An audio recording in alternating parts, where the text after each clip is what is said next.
Bonjour, je m'appelle May. Je ne parle pas français.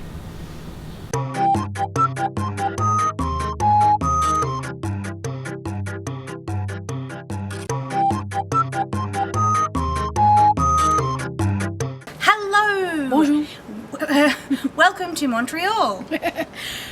Bienvenue à Montréal. Hey! This video will be in no way, shape or form impaired by the fact that we've already recorded the whole thing, but the microphone didn't work. Also, this video will not be bilingual because I've run out of French. Okay, that's not true. May's actually been really amazing at French. And that is the first thing that I want to say about the Montreal Fringe Festival. It is really, like, very heavily French in Montreal. It's really in French. Yeah. I thought that everybody would be very bilingual, but actually we've encountered a number of people who really don't speak English very much at all. So that's my first point on the Montreal Fringe. Just be aware that you really should learn some phrases. I didn't learn any phrases and I feel like that was bad. Okay, we also have a very long list of things we want to talk about because there is a lot of things happening with the Montreal Fringe that is very different from at home. So, number one on the list. Small Fringe compared to Melbourne. It is a small Fringe compared to Melbourne. Indeed. Part of that is to do with the way that Canadian Fringe festivals are run.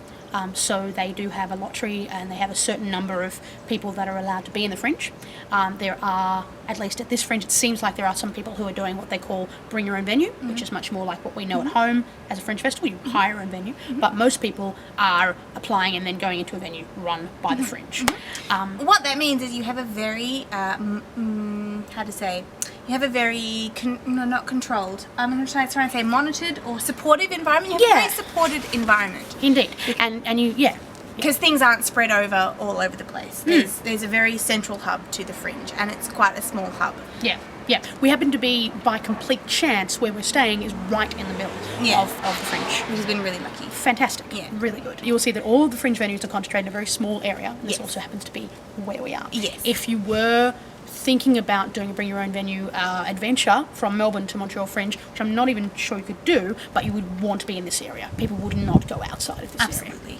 I think one of the main strengths about this festival is that it is concentrated in this area. You don't have to travel all over the city. No, everything's incredibly walkable, and that's really good. Even the one venue that was a very long way away was actually still walkable. It was really not that far away. So, what's interesting also, it's a smaller Fringe compared to Melbourne in the sense there's less shows. It's also a smaller Fringe compared to Melbourne in the sense that you see the same people at every show. So it's a smaller group of people who come into the shows. As in the audience. Yeah, in the audience. We were seeing a lot of the same faces pop up. Yeah. Now, that might have been, we were here for the last 2 days of the festival, so maybe it was, the same group of people who were working through the rest of the week and wanted to come see stuff on a Saturday and Sunday. It's possible. But yeah, we did bump into a few people. Yeah, and I think what's even more interesting is that it's not that the shows were underattended. We didn't go to any shows where there was 5 people in the audience or anything like that. Most shows were either sold out or nearly sold out, but they were sold out with the same people. So you had a small number of people compared to Melbourne who were attending the Fringe, but they're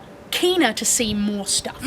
And there's 2 things about that that's interesting, I think. One is that it says to me that, because what I often find when I'm doing stuff in Melbourne is that the people who are coming are people who know me, and that seems to be less the case here.